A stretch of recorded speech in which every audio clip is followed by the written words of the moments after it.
Hello, listeners. My name is CourtThaPoet, and this is the Smile Podcast. I'm new to streaming and broadcasting, and my goal is to make a difference by sharing spiritually inspiring spoken word poetry. So, who is CourtThaPoet? I'm in my mid 50s. I've been married 25 years, and I'm the parent of three adult children. I've been writing poetry my entire life and have created more than 27,000 poems. I also have written several poetry books available on Amazon, drafts and novels waiting to be edited, and a mind that's always filled with new ideas for poems and stories. As I mentioned earlier, I've been writing poetry my whole life, but I did not decide to publish it for the world until I was in my late 30s. I grew weary of the constant negativity surrounding the Black community and the way we were portrayed in the media. I remember saying out loud, will someone do something positive? Does anyone have anything positive to say? Then, as clearly as day, I heard it in response. Why don't you do it? Why don't you write it?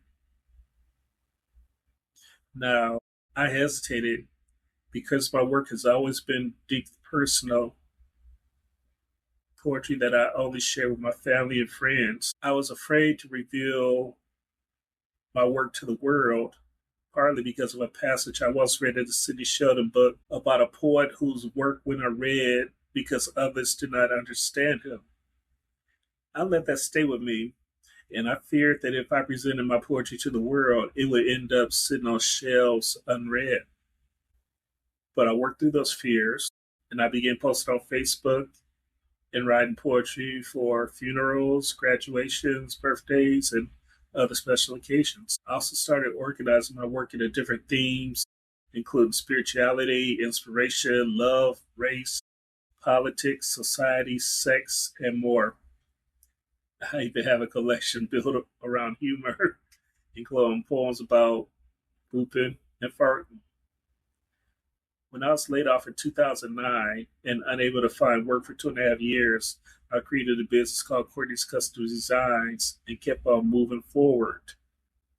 Eventually, I self-published books on Amazon, and they're still available today on that website. I call my podcast Smile because it stands for spiritual, motivating, inspiring, learning, and entertaining. My goal is to bring all five of those qualities to my episodes. I want people to see my logo and smile on their own, then leave smiling when the final seconds of each segment come to an end. As the tagline says, come get your daily smile. Now, the way I plan to do that is by posting and reading my poetry. After each reading, I will go deeper into the context behind the pieces, explaining how, where, when, and why I wrote them. The number of poems I recite and discuss will vary depending upon their length and depth. And for this first episode, appropriately enough, I will hone in on poems that I've written about smiling and laughter. And the first poem is called Smile. Sometimes a smile will melt down the piles of anger and stress and usher in happiness. They help all the while we endure trials, telling us to be strong. Tough times don't last long. Smooth in their guile, running thousands of miles, giving comfortable feelings for whatever we are dealing. And in writing that work, I decided to look further into the context of what a smile is. And science has shown that smiling can improve mental health by releasing mood-enhancing hormones like dopamine and serotonin, which help reduce stress and increase happiness. Additionally, smiles can strengthen social bonds and make individuals appear more approachable and confident. Smiles are also mood enhancement. They trigger those same hormones as dopamine and serotonin. They lower stress levels and they give an overall sense of well-being. Also, with smiles, there are social benefits. There's approachability. Smiling makes individuals appear more approachable or friendly, which can facilitate social interactions and connections. They strengthen bonds. A smile can make it easier to form and maintain relationships. Smiles are also linked to boosting confidence. People who smile are often seen as more confident. This could be beneficial in various situations such as job interviews or social gatherings. Smiles can also create positive first impressions, influencing how others perceive you. Longevity and health. Research suggests that smiling and maintaining a positive outlook can be linked to a longer life, as optimism is often associated with better health outcomes. And so these physical, mental, and spiritual benefits affect us eternally, so they show themselves in our daily interactions, behaviors, and dispositions. In my first stanza of my poem, which reads as such, sometimes a smile will melt down the piles of anger and stress, ushering happiness. What I was saying there was a smile can help ease and tear down those piles of anger.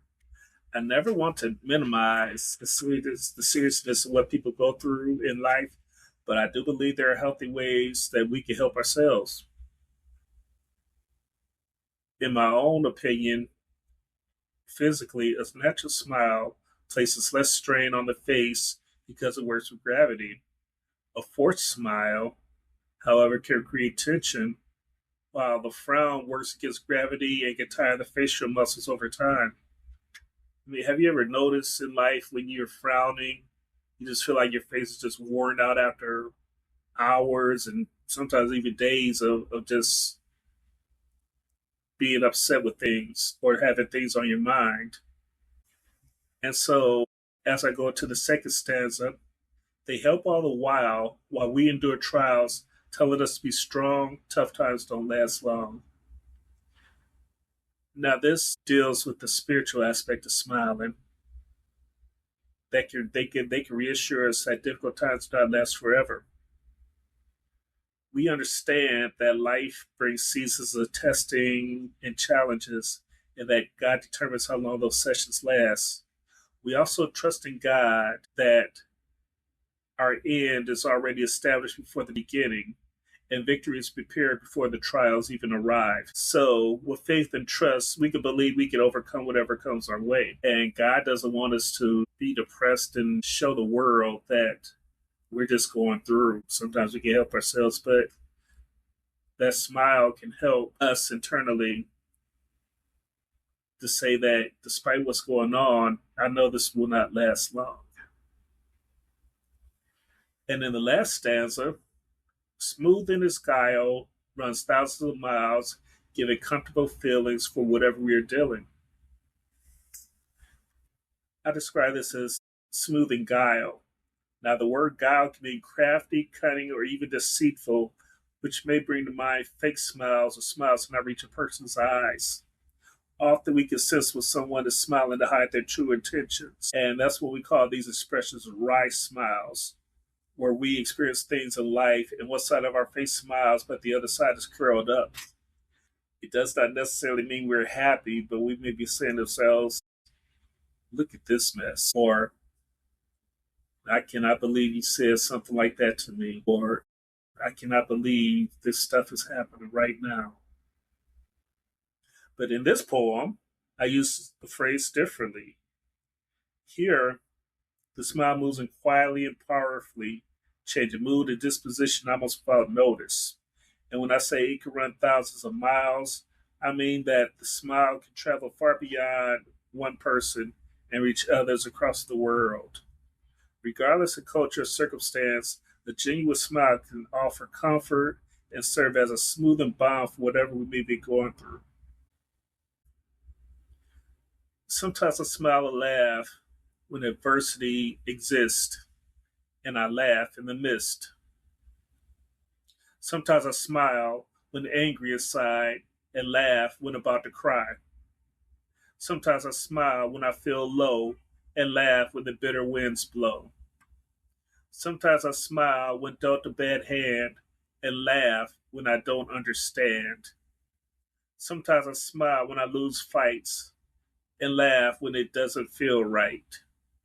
Sometimes I smile when emotionally spent and laugh in the discontent. Sometimes I smile when I feel alone and laugh after people have moved on. Sometimes I smile when things will go my way and laugh in the midst of a bad day. Sometimes I smile when stress reigns and laugh even though I feel drained. Now, as I researched laughter, I read that laughter improves physical health, they boost moods, and strengthen social bonds and enhance overall well being, similar to smiles. Physical health benefits laughter stimulates multiple organs by increasing the oxygen intakes and activating the heart, lungs, and muscles, which can improve circulation and relax muscles, reducing tension for up to 45 minutes afterwards. Laughter triggers the release of endorphins, those natural body painkillers, which can alleviate discomfort and enhance a sense of euphoria. Regular laughter has been shown to improve blood vessel function, protecting cardiovascular health, and potentially reducing the risk of heart disease. Additionally, laughing for 10 to 15 minutes a day can burn approximately 40 calories and may then contribute to longevity. Laughter reduces stress hormones like cortisol, helping to relieve anxiety and depression while improving mood and self esteem. Laughter also activates the brain's emotional reward centers in the dopamine and serotonin levels, which promote feelings of pleasure, tranquility, and mental resilience. Laughter also enhances cognitive flexibility, allowing individuals to approach problems creatively and cope better with adversity. Now, the psychological benefits of shared laughter, they strengthen the social bonds, fostering trust, intimacy, and a sense of belonging.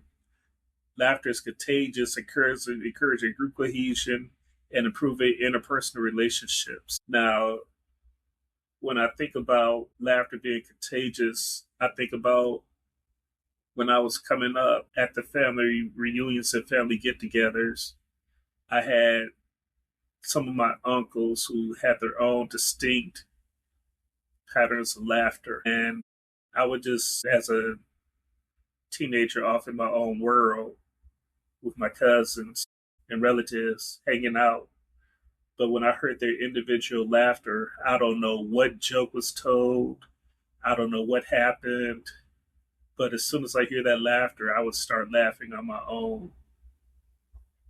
And I remember on TikTok, there's a video clip. Their video clips, they always play Billie Jean in the background and this laughter. And it just, I don't even know what the clip is about, but and sometimes the clip isn't even funny, but when I hear Billie Jean and that snicker in the background, it makes me laugh. Science says laughter can increase attractiveness and perceived trustworthiness, making social interactions more positive and effective. In an evolutionary standpoint, laughter signals safety and relaxation, helping humans navigate social environments with reduced tension. The study of laughter is called gelotology, and humans are not the only species that laugh. Gorillas, even rats exhibit laughter-like behaviors. When I think about rats and mice, I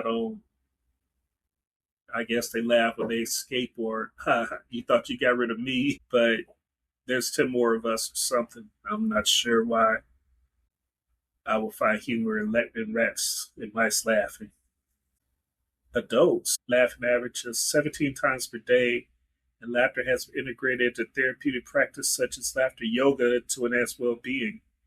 In summary, laughter is a powerful natural tool that benefits the body, mind, and social life, making it a simple yet effective way to improve overall health and happiness.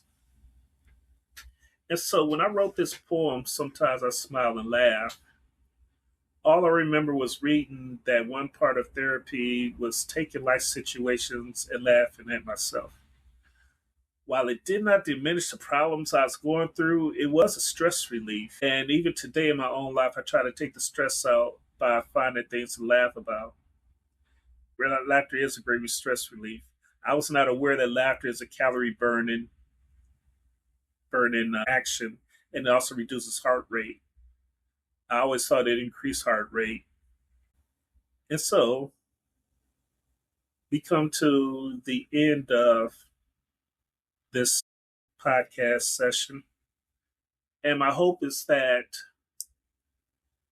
we find and we continue to find that even though life can be challenging, there are tragedies, there are things that happen in our lives, that we find the time to smile and laugh because there are spiritual, mental, and physical benefits to both.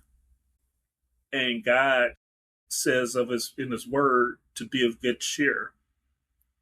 And we also find that even in comedy, that I remember Kevin Hart, he had a tour called Laugh at My Pain. And there are many comedians that I heard in my lifetime who took situations and they turned it into comedy that people could laugh about.